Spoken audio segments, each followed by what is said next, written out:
तो वेनम 2 का ट्रेलर और कार्नेज का प्रॉपर अपीयरेंस देखने के बाद ये बात तो क्लियर हो चुकी है कि ये मूवी फुल ऑफ एक्शन होने वाली है। और इसके अलावा ये बात भी क्लियर है कि इस मूवी के अंदर भी पिछली मूवीज की तरह ही हमें कई सिम्बियोट्स दिखने वाले हैं। तो आज की इस वीडियो में हम उन टॉप 10 पावरफुल सिम्बियोट्स की बात करेंगे जो कि हमें वेनम की अगली मूवी या फ्यूचर में आने वाली मूवीज में दिख सकते हैं। इस वीडियो के अंदर हम उन सिम्बियोट्स की बेसिक ओरिजिन और पावर लेवल्स की बात करेंगे और इनकी पावर्स को देखते हुए इन्हें इस वीडियो में रैंक करेंगे। लेकिन इस वीडियो में आगे बढ़ने से पहले मैं आपको बताना चाहूंगा कि हमने पहले ही वेनम वर्सेस कार्नेज पर एक वीडियो बना रखी है, जिस वीडियो के अंदर हमने क्लियरली बताया हुआ है कि अगर इन दोनों पावरफुल सिम्बियोट्स की फाइट होगी तो इन दोनों में से कौन जीतेगा। मैं उस वीडियो का लिंक डिस्क्रिप्शन में डाल दूंगा, अगर आप चाहें तो इस वीडियो को देखने के बाद उस वीडियो को भी देख सकते हैं। और इसके अलावा अगर Venom let be the Carnage movie और ट्रेलर को लेकर आपका कोई भी रिकमेंडेशन हो तो वो भी आप हमें कमेंट्स में बता सकते हैं। तो अब बिना किसी देरी के चलिए इस वीडियो में आगे बढ़ते हैं। Zombie apocalypse.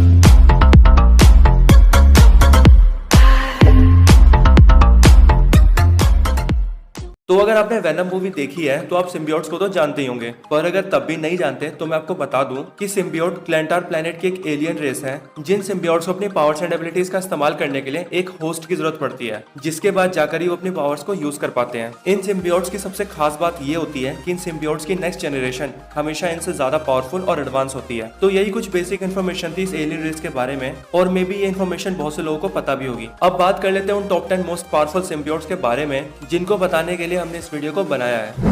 Number 10, ISKCON.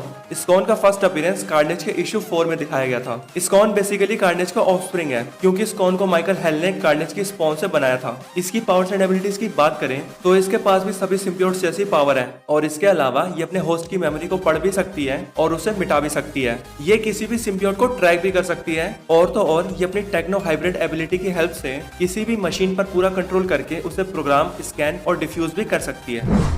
Number 9, anti venom. तो एंटी वेनम एक ऐसा सिम्बियोट है जो कि सिम्बियोट रेस से बिलोंग करता है भी और नहीं भी, और मैं ऐसा इसीलिए कह रहा हूँ क्योंकि इस सिम्बियोट की ओरिजिन बाकी किसी भी सिम्बियोट से डिफरेंट है। कॉमिक्स के अंदर एंटी वेनम का क्रिएशन तब होता है जब एडी ब्रॉक के साथ वेनम का बॉन्ड नहीं होता, लेकिन उसकी बॉडी में अभी भी वेनम के कुछ पार्टिकल्स रह जाते हैं, और उसके अलावा एडी ब्रॉक को कैंसर भी होता है। जिसके बाद एडी ब्रॉक अपने बॉस मिस्टर नेगेटिव के टच में आ जाता है, जिस वजह से मिस्टर नेगेटिव की कुछ पावर्स एडी ब्रॉक के अंदर आ जाती है, और उसके बाद मिस्टर नेगेटिव की पावर्स वेनम के बचे हुए पार्टिकल्स और एडी ब्रॉक के व्हाइट ब्लड सेल्स के साथ मिलकर एंटी वेनम को क्रिएट करते हैं। अगर बात करें एंटी वेनम की पावर्स की, तो ये वो सब कर सकता है जो एक नॉर्मल सिम्बियोट कर सकता है, चाहे बात हो सुपर ह्यूमन स्ट्रेंथ, ड्यूरेबिलिटी की या फिर शेप शिफ्टिंग की। लेकिन जो चीज इसे सबसे खास बनाती है वो है इसकी सुपर हीलिंग फैक्टर, क्योंकि ये अपने होस्ट को किसी भी इंजरी से बेहद ही जल्दी हील कर सकता है। और ये ना सिर्फ अपने होस्ट को हील कर सकता है, बल्कि ये किसी दूसरे पर्सन को भी एंटी वेनम देकर हील कर सकता है। इसके अलावा एंटी वेनम की एक और स्पेशलिटी ये है कि इस पर दूसरे सिम्बियोट्स की तरह फायर और साउंड वेव्स का कोई असर नहीं होता, और ऐसा इसीलिए पॉसिबल हो पाता है क्योंकि एंटी वेनम का सिम्बियोट्स के प्लेनेट क्लेंटार से कोई भी कनेक्शन नहीं है। एंटी वेनम की खुद की कोई पर्सनैलिटी नहीं है, जिस वजह से इसका होस्ट इसे अपने मन मुताबिक फ्रीली इस्तेमाल कर सकता है। पर एंटी वेनम की सिर्फ एक वीकनेस है कि वो जब भी मिस्टर नेगेटिव के कांटेक्ट में आता है तब उसकी हीलिंग पावर्स खत्म हो जाती है, और इस बात का फायदा उठाकर इसका कोई भी एनिमी इसके होस्ट को इजिली मार सकता है। Number 8, scream. तो स्क्रीम का फर्स्ट अपीयरेंस कॉमिक्स के अंदर 1993 में आई वेनम लीथल प्रोटेक्टर के इशू 4 में हुआ था। स्क्रीम को भी वेनम के स्पॉन से ही बनाया गया था, और ये भी लाइफ फाउंडेशन द्वारा बनाए गए वेनम के 5 बच्चों में से एक थी। स्क्रीम की पर्सनैलिटी कॉमिक्स के अंदर एक एंटी हीरो या यूं कहे एंटी हीरोइन की थी, और इसकी सबसे पहली होस्ट डोना डियागो थी जो कि खुद लाइफ फाउंडेशन के लिए ही काम करती थी। बात करें इसकी पावर्स एंड एबिलिटीज की, तो ये भी स्पाइडरमैन की तरह वेब शूट कर सकती है, दीवारों पर चढ़ सकती है, और ये अपने बालों को भी वेपन बनाकर इस्तेमाल कर सकती है। Number 7, Sleeper. तो स्लीपर वेनम का ही 7वां बच्चा है, लेकिन इसका जन्म एक अनयूजुअल प्रेगनेंसी से हुआ था। इसके पैदा होने के बाद जैसे ही वेनम और एडी ब्रॉक को पता चली, वो दोनों ही स्लीपर को लेकर टेंशन में आ गए, क्योंकि उन्हें ये चिंता थी कि अगर इतनी छोटी सी उम्र में अगर स्लीपर किसी गलत बंदे के साथ बॉन्ड बनाता है तो उसका अंजाम बहुत बुरा भी हो सकता है, क्योंकि अभी उसे बहुत कुछ सीखना है, वरना वो गुमराह होकर एक मॉन्स्टर भी बन सकता है, ठीक कार्नेज की तरह। इन सब से बचने के लिए वेनम और एडी ब्रॉक ने स्लीपर को एल्केमिक्स रिसर्च फैसिलिटी के पास छोड़ दिया ताकि वो वहाँ सुरक्षित रह सके। लेकिन स्लीपर एक अच्छा सिम्बियोट निकला, और इसने आगे चलकर एडी ब्रॉक के बेटे के साथ बॉन्ड बनाया। बात करें इसकी पावर्स एंड एबिलिटीज की, तो स्लीपर वो सभी पावर्स पोजेस करता है जो कि किसी भी सिम्बियोट के पास होती है। इसके अलावा इसकी पावर्स है super human strength, durability, stamina और रीजनरेटिव हीलिंग फैक्टर। इन सब के अलावा ये वेब शूट भी कर सकता है।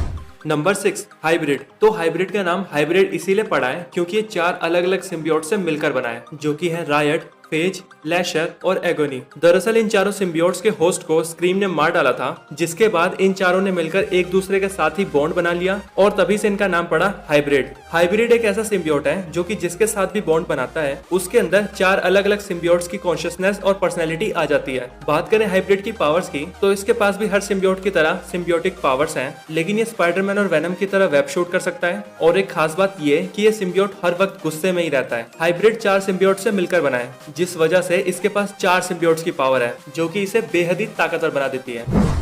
Number 5, venom. तो वेनम सभी सिम्बियोट्स में सबसे ओरिजिनल और मोस्ट फेमस सिम्बियोट है। वेनम एक हीरो है, एक विलन है, एक एंटी हीरो है और एक एंटी विलन भी। अगर आपने वेनम की लाइव एक्शन मूवी देखी हो तो आपको ये पता होगा कि वेनम सिम्बियोट रेस के सबसे वीक सिम्बियोट्स में से एक है, लेकिन इसका होस्ट एडी ब्रॉक है जो कि वेनम के लिए एक परफेक्ट होस्ट है और इसी वजह से वेनम की पावर्स काफी ज्यादा एनहेंस हो जाती है। तो बात करें वेनम की पावर्स की तो वेनम की पावर्स हैं super human strength, super human durability, stamina, reflexes और एजिलिटी। इनके अलावा वेनम शेप शिफ्टिंग कर सकता है, वेब शूट कर सकता है, दीवारों पर चढ़ सकता है और तो और अपने होस्ट की किसी भी इंजरी को हील भी कर सकता है। कॉमिक्स में वेनम पहली बार दिखा था 1984 में आई द अमेजिंग स्पाइडरमैन के इशू 252 में, जिसके अंदर वो अपना होस्ट बनाता है पीटर पार्कर यानी स्पाइडरमैन को। और ठीक 4 साल बाद द अमेजिंग स्पाइडरमैन के इशू 300 में वेनम अपने प्रॉपर अपीयरेंस में दिखता है, जहां ये एडी ब्रॉक से अपना बॉन्ड बनाता है। Number 4, Carnage. Venom let be the Carnage के ट्रेलर को देखने के बाद हमें ये तो पता चल चुका है कि इस मूवी में कार्नेज वेनम का मेन विलन बनकर सामने आएगा। तो बात करें कार्नेज की ओरिजिन की तो कार्नेज वेनम का पहला ऑफस्प्रिंग है और इसके होस्ट का नाम क्लीटस कैसिडी है। कॉमिक्स के अंदर बताया गया है कि जब वेनम सिम्बियोट ने एडी ब्रॉक की जेल से भागने में मदद की थी तभी उसने अपने एक ऑफस्प्रिंग को वहीं जेल के अंदर छोड़ दिया था, जिसके बाद वेनम के उस छोटे से ऑफस्प्रिंग ने एडी ब्रॉक के जेल के साथ ही क्लीटस कैसिडी के साथ बॉन्ड बना लिया। क्लीटस कैसिडी एक साइको, मेंटली इल और एक सीरियल किलर है जो कि अपनी लाइफ में बहुत से लोगों का मर्डर भी कर चुका है। और जब इस साइको आदमी के साथ वेनम का ऑफस्प्रिंग मिला तब जन्म हुआ कार्नेज का। अब अगर कार्नेज की पावर्स एंड एबिलिटीज पर नजर डालें तो हमें पता लगता है कि कार्नेज के पास भी वेनम जैसा अपीयरेंस और पावर्स हैं, यानी कार्नेज भी अपने फादर वेनम की तरह दिखता है और इसके पास भी super human strength, durability, reflexes और स्टेमिना जैसी एबिलिटीज हैं। लेकिन क्योंकि कार्नेज वेनम का सक्सेसर सिम्बियोट है, इसीलिए कार्नेज की पावर्स वेनम की पावर्स से भी सुपीरियर है। और तो और कार्नेज मन चाहे वेपन्स को भी क्रिएट कर सकता है और उससे अपने अपोनेंट पर अटैक भी कर सकता है। Number 3, toxin. टॉक्सिन एक बेहद ही पावरफुल सिम्बियोट है जो कि कार्नेज का पहला बच्चा है। टॉक्सिन अपनी लाइनेज का 1000वां सिम्बियोट है और इसे सबसे स्ट्रॉन्गेस्ट और डेंजरस सिम्बियोट्स में से एक माना जाता है। टॉक्सिन कार्नेज का सक्सेसर है, जिस वजह से इसकी पावर लेवल्स भी कार्नेज और वेनम दोनों से ही ज्यादा है। कॉमिक्स के अंदर टॉक्सिन का होस्ट पैट्रिक मुलिगन होता है जो कि न्यूयॉर्क पुलिस डिपार्टमेंट के अंदर एक पुलिस ऑफिसर होता है और इस पुलिस ऑफिसर के बारे में वेनम 2 के ट्रेलर में भी टीज किया गया है, जो कि हो सकता है कि फ्यूचर में टॉक्सिन का रिफरेंस हो। टॉक्सिन के पास जितनी भी पावर्स हैं वो किसी भी सिम्बियोट के मुकाबले बहुत ज्यादा है और टॉक्सिन की पावर्स का अंदाजा आप इसी बात से लगा सकते हो कि कॉमिक्स के अंदर वेनम और कार्नेज मिलकर भी टॉक्सिन को हरा नहीं पाए थे, जबकि उस वक्त टॉक्सिन का होस्ट पैट्रिक मुलिगन होता है। क्योंकि कॉमिक्स के अंदर एक वक्त पर एडी ब्रॉक भी टॉक्सिन का होस्ट बन चुका है, जो कि हर एक सिम्बियोट के लिए एक बेहद ही अच्छा होस्ट है। और एडी ब्रॉक के टॉक्सिन का होस्ट बनने के बाद टॉक्सिन की पावर्स नेक्स्ट लेवल पर चली जाती है। नंबर 2, ग्रैंडल। तो ग्रैंडल एक सिम्बियोट ड्रैगन है जिसे खुद गॉड ऑफ सिम्बियोट्स नल ने क्रिएट किया है। एक सिम्बियोट ड्रैगन होने की वजह से ग्रैंडल सभी सिम्बियोट से बहुत ज्यादा पावरफुल है, बल्कि इसकी पावर लेवल्स तो इतनी ज्यादा है कि ये गॉड लाइक बींग्स को मारने के भी कैपेबल है। कॉमिक्स के अंदर ग्रैंडल सबसे पहले अपीयर हुआ था 2018 में आई वेनम वॉल्यूम 4 इशू 1 के अंदर, जहाँ इसे 30 से 40 फुट बड़ा और हजारों किलो भारी बताया गया था। वैसे तो नल ने ग्रैंडल के अलावा और भी कई सिम्बियोट ड्रैगन्स को क्रिएट किया था, लेकिन ग्रैंडल उन सभी में सबसे पावरफुल था। ग्रैंडल की पावर्स एंड एबिलिटीज हैं super human strength, durability, agility, reflexes और स्टेमिना। अगर बात करें इसकी स्पीड की तो ये क्विक सिल्वर जितना फास्ट है, इसका हीलिंग फैक्टर कमाल का है और ये बड़े आराम से शेप शिफ्टिंग भी कर सकता है। लेकिन इस ड्रैगन की वीकनेस है इलेक्ट्रिसिटी, क्योंकि इलेक्ट्रिसिटी इसे बेहद ही कमजोर बना देती है और इलेक्ट्रिक अटैक होने से ये वीक पड़ जाता है। ग्रैंडल की सबसे स्पेशल पावर ये है कि इसे किसी भी होस्ट की जरूरत नहीं पड़ती, लेकिन इसकी बॉडी का कोई भी पार्ट किसी को भी अपना होस्ट बना सकता है।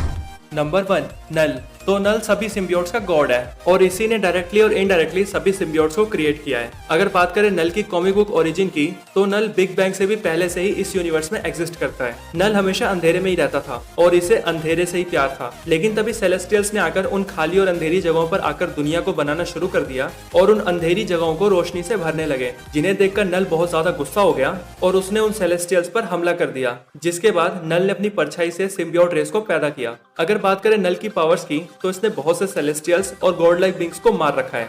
आप इसकी पावर्स का अंदाजा इसी बात से लगा सकते हो कि इसने अपनी परछाई से ही सिम्बियोट जैसी पावरफुल रेस को क्रिएट किया है। तो फिर जो अपनी सिर्फ परछाई से ऐसी पावरफुल सिम्बियोट रेस को पैदा कर सकता है वो कितना ज्यादा पावरफुल हो सकता है। हालांकि इसने कॉमिक्स के अंदर इन सब के अलावा और भी बहुत कुछ किया है। और अगर आप नल की कंप्लीट ओरिजिन जानना चाहते हो तो मुझे कमेंट करके बता सकते हो। अगर इस वीडियो पर अच्छा रिस्पॉन्स आता है तो मैं नल पर भी वीडियो जरूर बनाऊंगा, जिसमें मैं आपको नल की कंप्लीट ओरिजिन, उसके द्वारा किए गए इवेंट्स, नल का मकसद और थॉर के सबसे बड़े villain gore the God butcher से इसका कनेक्शन भी बताऊंगा। तो अगर आपको वो वीडियो चाहिए तो जल्दी से कमेंट कर दो। तो यही वो हमारी टॉप 10 मोस्ट पावरफुल सिम्बियोट्स की लिस्ट थी। आपको ये लिस्ट कैसी लगी हमें कमेंट करके जरूर बताएं। और इस वीडियो का कोई भी पार्ट अच्छा लगा हो तो इस वीडियो को लाइक जरूर करें। तो आज की वीडियो में इतना ही। वीडियो अच्छी लगी तो लाइक करें, दोस्तों के साथ शेयर करें और चैनल को सब्सक्राइब नहीं किया है तो कर लें। किस बात का वेट है भाई, कर लो। मैं आपसे मिलता हूँ ऐसी किसी और बेहतरीन वीडियो में। तब तक के लिए गुड बाय।